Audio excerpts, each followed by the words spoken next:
কুড়িগ্রামে নদীতে পানি বৃদ্ধির ফলে দেখা দিয়েছে তীব্র নদী ভাঙন। এতে ফসলি জমি হারিয়ে নিঃস্ব হয়েছেন অনেকে। এ নিয়ে আরো জানাতে যুক্ত হচ্ছেন সহকর্মী জুয়েল রানা। জুয়েল, আপনি আমাদের জানাবেন ভাঙনের ফলে কি কি ক্ষতি হয়েছে, এ নিয়ে কর্তৃপক্ষ কি পদক্ষেপ নিয়েছেন?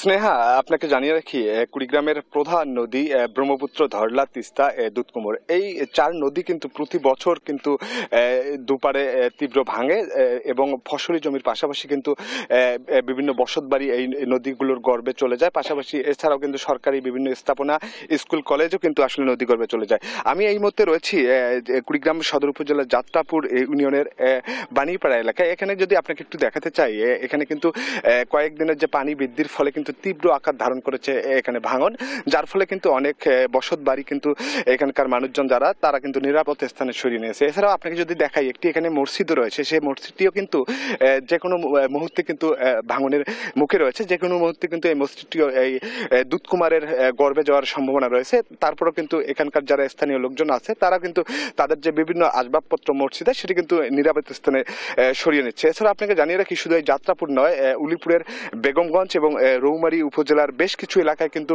তীব্র ভাঙছে।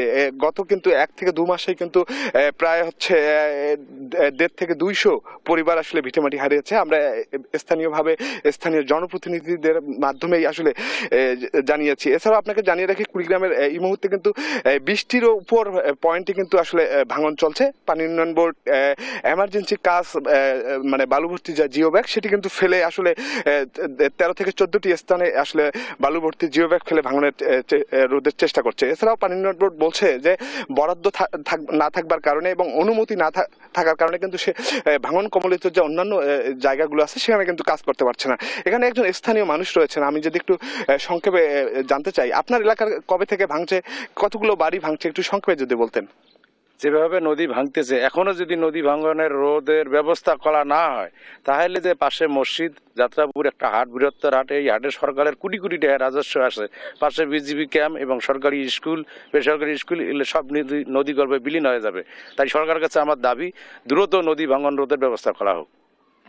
স্নেহা, আপনাকে জানিয়ে রাখি, কুড়িগ্রামের যে এই নদীগুলো রয়েছে এই নদীগুলোর কিন্তু তলদেশ আসলে ভরাট হয়ে গেছে। উজান থেকে যখন আসলে ঢল আসে, ঢলে আসার কারণে কিন্তু এই নদীগুলোর তলদেশ ভরাট হয়ে গেছে, যার ফলে কিন্তু এই নদীগুলোর যে পানির ধারণ ক্ষমতা সেটি কিন্তু নিতে পারে না, যার ফলে কিন্তু দুকুলে উপচে কিন্তু ভাঙন দেখা দেয়। অনেক পরিবার কিন্তু প্রতি বছর ভিটামাটি হারায়, এবারও কিন্তু তেমনটি হচ্ছে।